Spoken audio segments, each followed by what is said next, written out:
extremely long time frame where she went unseen. They have said she's dead. We really don't know when she turned up missing. They're trying to find out where she was murdered, in my mind. They wouldn't tell us what cadaver dogs found inside. Police searching the home again. They removed a mattress and railings. And other places connected to the Baker family. Police are draining this pond. The 60-acre site. They are trying to eliminate this as a possible site where the body might be found. This investigation will turn into a homicide investigation. I never saw her, but the one time when they moved in, I believe that they may have kept her in the attic. Stepmother now behind bars on felony obstruction charges. You think your wife might have had some involvement in all of it? I don't know.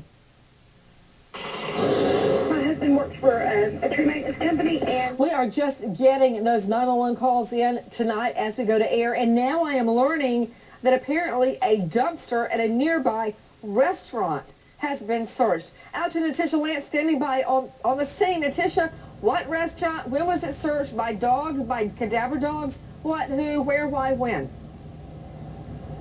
Well, reportedly, Nancy, this dumpster was searched. It is right up next to the Baker family home property. The back of the restaurant is right up next against it, and the dumpster is in between the property and the restaurant. Now, this dumpster was reportedly searched at the same time that the search was executed on the Baker home last Friday. They did have cadaver dogs that were out in that area. They used fresh cadaver dogs that were new to this investigation that they had not used before, searching around the property as well as inside the Baker home. Now, when police were asked whether or not the dogs hit on anything, they said nothing was hit upon outside of the house, but as far as inside the house, they would not comment on that. Okay, so when people asked them, they said the dogs didn't hit on anything outside the home. And people go, what about inside? And they won't answer. Is that what you're saying? That's right, Nancy. We are taking your calls to Rhonda in North Carolina. Hi, Rhonda. hey, Nancy, how are you? I'm good, dear. What's your question? I have a question. Did they by chance check Lisa's people, like her father's address and the surrounding area of his place? Good question. Out to Ellie Josted, our chief editorial producer. Ellie, what do we know? Well, police have been really tight-lipped about specific areas that they've been searching, but they have told us Ellie, that Ellie, right now, eat it. You say that every investigation, all right? And I'm not doubting you. I think that you're telling me the truth. Right. But you can just stop saying police are being tight-lipped. Okay. I get it. Long story short, you don't have to say they're playing it close to the vest. Okay, out. Okay, go ahead. Yeah, well, we don't know if they've searched her father's house. They will not tell us specifically where they're searching. But is it true, Ellie, that they're backtracking, they're starting to go back toward old apartments and homes where they used to live? Yeah, that's right. Last week we saw them both at a trailer home in a town called Sawmill where the family used to live, also at that apartment complex in Granite Falls. To Mark Class, now that we've got Pat Adams, who is with us tonight, placing her alive September 25th, you know, at the get-go, we didn't know if she ever even really moved to this location. Now we know she did. She's alive September 25. But I guess police thinking is they're going back to all these locations to see if evidence or perhaps even a body is hidden there. Well, pardon me. Now that law enforcement and everybody else knows that this little girl was alive on September 25, and that's a very credible sighting, they can now consolidate their resources and focus on what happened. They'll start eliminating the various possibilities until they hone in on exactly what happened. But this is a huge break. I think the other thing that's very significant this evening that really hasn't been touched on yet is the fact that there was another vehicle that the family used that seemed to have disappeared around the time that the little girl supposedly disappeared. That too is significant, and that's something that definitely should not have been brought up by neighbors or friends. That's something that the father should have said something about immediately. You know, Mark Class, you're absolutely right about the car. I've only mentioned it one time. Natisha Lance, you're there on the scene in Hickory. What do you know about the car? It disappears the very same time Zahra disappears. Well, Nancy, this car is a 1970 Monte Carlo, and what someone is telling reporters is that this car disappeared along the same time that Zahra disappeared. They said that they moved from one location, that house, that trailer down in Granite Falls. When they moved to the other location in Hickory, that is when that car disappeared. And so they have not been able to locate the car at this point. Police have been notified about the car, but they have not given us any additional information about where the whereabouts are of that car. To Jane Casares, legal correspondent in session. Jane, you've been on the story from the very beginning. What can you tell me what you know about the car? And if Daddy's cooperating, can you tell me, has he taken a polygraph? All right, we don't know of any polygraph at all that he's taken. As far as the cars, there were 2 cars found at the home when police responded on October 9th, a Chevy Tahoe and a maroon Toyota Camry. But it is the Monte Carlo, a 1970s version, that the family friend is saying was in the family and then disappeared about the middle of September. Jane, let me tell you something. If that father had taken a polygraph and passed, we would all know about it. The very first time he had a chance, when a microphone got close to him, he would say, look, I took a polygraph and I passed. Has he said that, Jane? No, what he said when he asked, does your wife have any involvement in this disappearance, he says he doesn't know.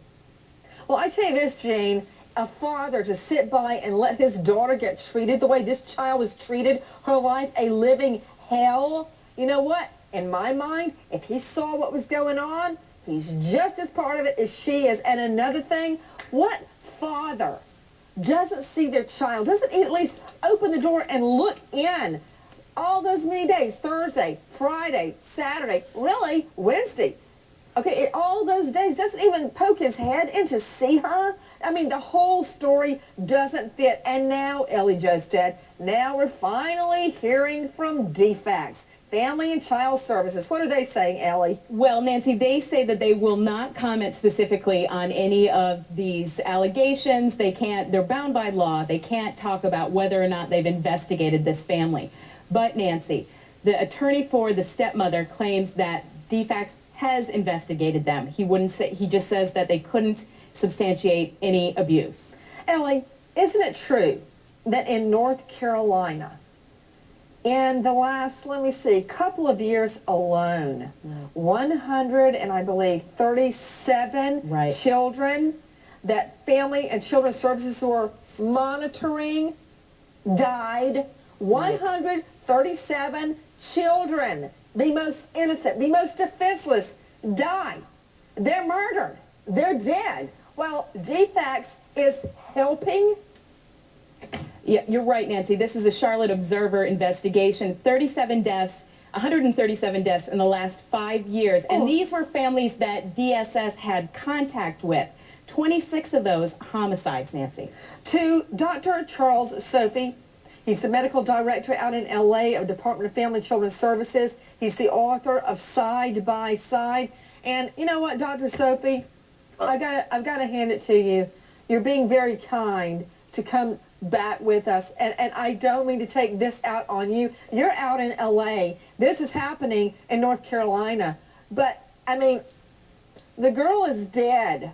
All right, we haven't found her body, but she's dead. All right, dogs are hitting on a wood chipper. The parents are lying in their 911 calls. What does DFACS need to take a child away before the child is dead? Well, you know, as was said earlier, these are legal things, and you have to have certain criteria to be able to take a child out of a home. How about a black eye? Clear. In hindsight, it seems okay, and you have better vision. But look at the difficulty we're having now to even locate this child. Or yeah, well, to be that's able to find out DFACS's fault. That's DFACS's fault. No, they were getting all of these phone calls. The child has black eyes. The mother mistreats her, makes her life living hell. Family, relatives calling police. So many times the police were getting fed up with going to the home over and over and over. Now the child is dead. To Tom Shamshak, I mean, how can DFACS even say they did everything by the book? Nancy, good evening. They do have some questions to answer. I don't know if they're going to be throwing out inexperienced workers or a heavy caseload, but something is wrong with this situation. Tom, you're so right. The same two tired defenses they always use. Yes, I agree. A lot of the information that was put out early in this case can't be substantiated anymore, only because the Brittany, who spoke about all the abuse that she saw when she would go over to the house, that the father would just sit there, never called DCF, even though she said she did. So do we believe her or don't we believe her?